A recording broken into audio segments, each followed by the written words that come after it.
hoje?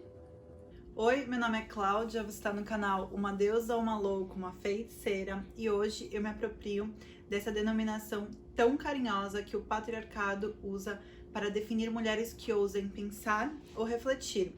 Sua feminista peluda. Ops. Sua louca! Então, eu ousarei refletir sobre imposição repressiva e a pirâmide do feminicídio. Eu conversando e falando sobre não estar depilada e tal, uma amiga minha falou assim que você vai se tornar essas feministas peludas, lésbicas. O que você falou pra ela? Que sim. Mas aí, se você parar pra refletir, eu não posso me tornar lésbica, né? Porque eu sou lésbica. Eu tentei ser hétero, mas eu não consegui. E aí, peluda também, se você for pra pensar, eu não me tornei peluda. Eu sou peluda, eu retiro os meus pelos, né? Quer dizer, retirava e pode ser que eu retire. Mas quando foi que eu me tornei mulher? E o que é se tornar mulher? E o que é ser mulher? A gente já tá cansado de ver vídeos sobre pelos aqui na internet, mas a discussão vai ser um pouquinho mais profunda que essa. Então, pra gente conseguir fazer essa reflexão de hoje, eu vou precisar usar de um conceito do sociólogo francês Émile Durkheim, que a partir de observar uma sociedade, ele chegou à conclusão que a sociedade molda o indivíduo.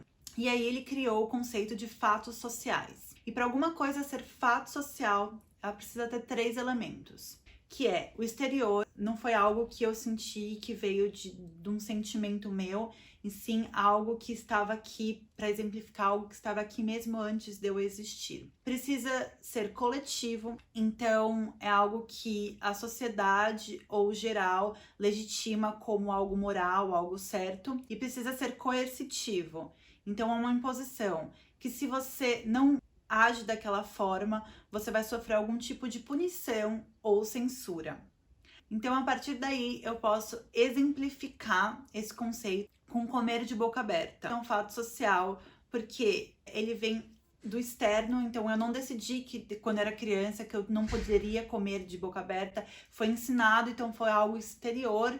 No Brasil é algo que é coletivo, então as pessoas entendem que fazer isso é errado ou não deve ser assim. E ele vai sofrer uma punição, essa pessoa, se fizer de uma maneira diferente, se comer de boca aberta, talvez uma censura. A partir de todos esses conceitos, eu chego na imposição repressiva. Então, para a gente entender melhor o que seria essa imposição repressiva, a gente pode pensar assim, que ao discordar de uma ideia socialmente aceita ou dominante, a gente vai ter uma reação hostil. Ela pode ser psíquico-moral ou física. Então a gente passa a aceitar crenças como verdades, dispensando a essencialidade de se questionar até que ponto aquilo é válido. Então o que acontece? A gente passa a acreditar em falsas normalidades, com medo que a gente seja punido, censurado ou julgado. E o que isso tem a ver com esse vídeo?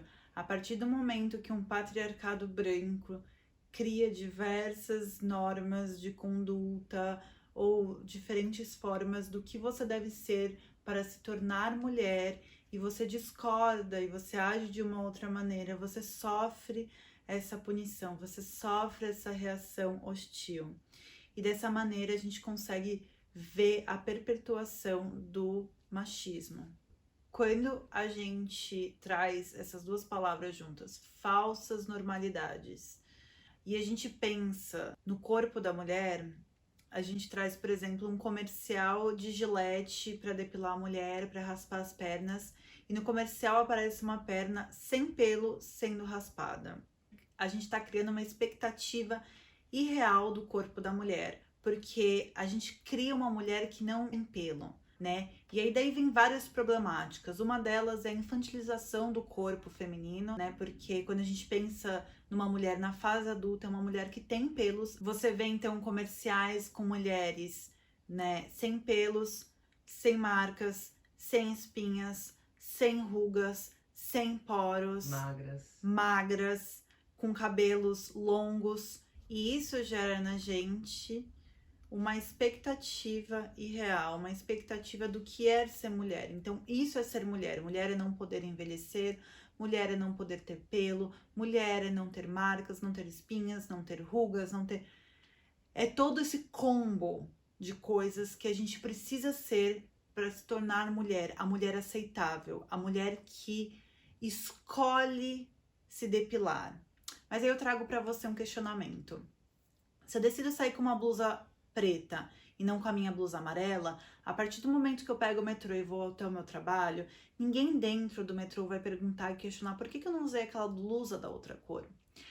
Quando eu escolho, né, quando eu discordo dessa ideia socialmente aceita e dominante de que eu vou ter pelos, eu não tô só escolhendo ter pelos, mas eu tô escolhendo toda a questão atrás disso. Eu tô escolhendo olhares, julgamentos, a punição social de ter pelos. Então, quando eu perguntei no meu Instagram se depilar era uma escolha ou não, deveria ser uma escolha. Mas não é uma escolha, porque dentro dessa escolha eu vou ter que aceitar diversas outras coisas, eu vou ter que aceitar diversos outros julgamentos. E por que tudo isso é muito problemático? A partir do momento que eu não tenho uma escolha sobre o meu próprio corpo, porque eu vou sofrer uma reação hostil da sociedade por discordar ou descumprir aquela norma social, eu não vou ter mais o meu corpo como meu. Eu vou ser desapropriada daquele corpo. E isso é muito perigoso. Porque a gente parte do princípio que este corpo não é meu. Então, o outro pode tomar decisões por ele. Então, quando a gente fala do pelo, por exemplo, né, a gente tem um patriarcado que decidiu como a mulher deve ter pelo no seu corpo. Ou não deve ter pelo. Então, qual é a diferença do cabelo e do pelo, né? Em inglês, cabelo é hair e os pelos do corpo também são hair. É a diferença de ciclo que eles vão ter. Então, por exemplo, quando você é bebê, você nasce com cabelo, e aí depois você, na fase da puberdade, você vai ter pelos, e na velhice você vai perder o cabelo da cabeça, mas você vai continuar tendo os pelos do corpo. E os pelos, eles mostram essa fase adulta, né? Por isso que eu falei daquela questão da infantilização do corpo feminino. E aí vende-se a imagem da mulher com cabelos longos, então isso você performa a feminilidade, então esse pelo é aceito. E aí outros pelos no corpo não são aceitos, mas o pelo na sobrancelha é aceito. Qual a diferença do pelo da sobrancelha e o pelo do buço? Então, o pelo do buço eu não posso ter, mas o pelo da sobrancelha eu posso, mas também num determinado formato, que aí será aceito pela sociedade.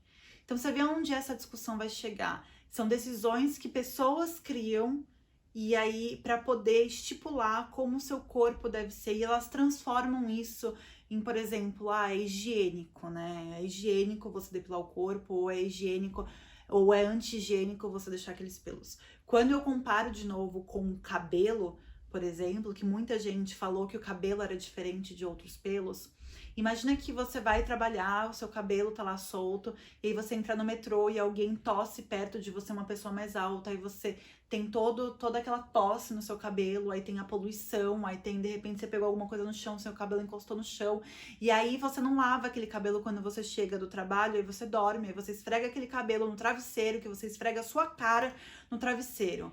E aí, enquanto isso, os pelos do corpo, né, a gente brasileiro tem o costume de tomar banho todos os dias, esses pelos são lavados todos os dias, e estão lá, guardadinhos, bonitinhos, tal, com uma roupa fresquinha, né? Se você tem uma higienização saudável. E o perigo disso vem dessa pirâmide que eu mostro, porque a partir do momento que você cria essas expectativas irreais, a partir do momento que você dita como uma mulher vai ter um corpo, você também pode ditar o que um homem pode fazer com o corpo dela.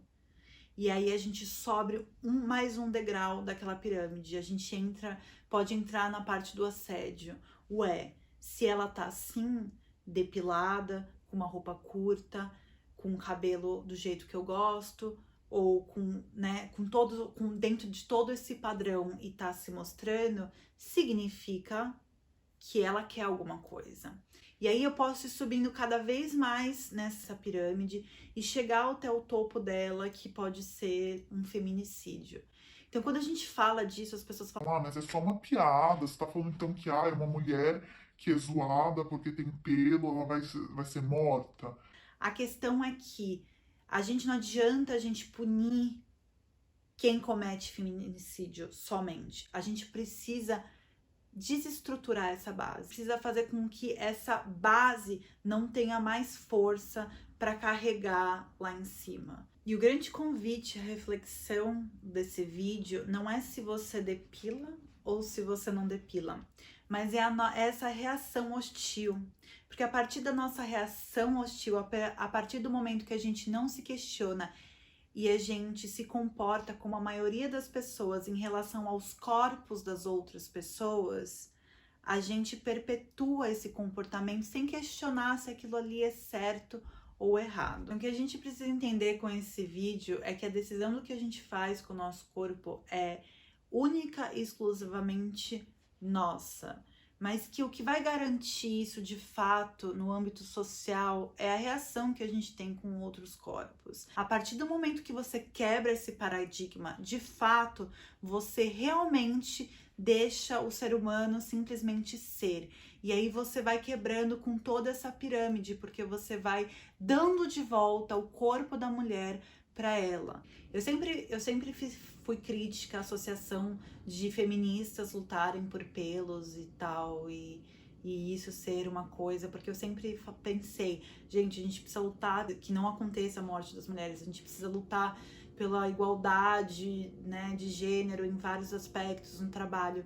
Mas quando você desce um pouco essa pirâmide, você enxerga que a gente é estereotipada em todas as questões, né, em todos os pontos, a gente percebe que qualquer decisão que a gente tem com o nosso corpo, ela é política e ela é um ato revolucionário. A gente entende muito mais o porquê a gente precisa repetir até se naturalizar o corpo das mulheres. Então é isso, eu espero que você tenha gostado desse vídeo. Não esquece de se inscrever, deixa o seu like ou dislike, porque ninguém é obrigado a nada nessa vida. E deixa sugestões aqui embaixo,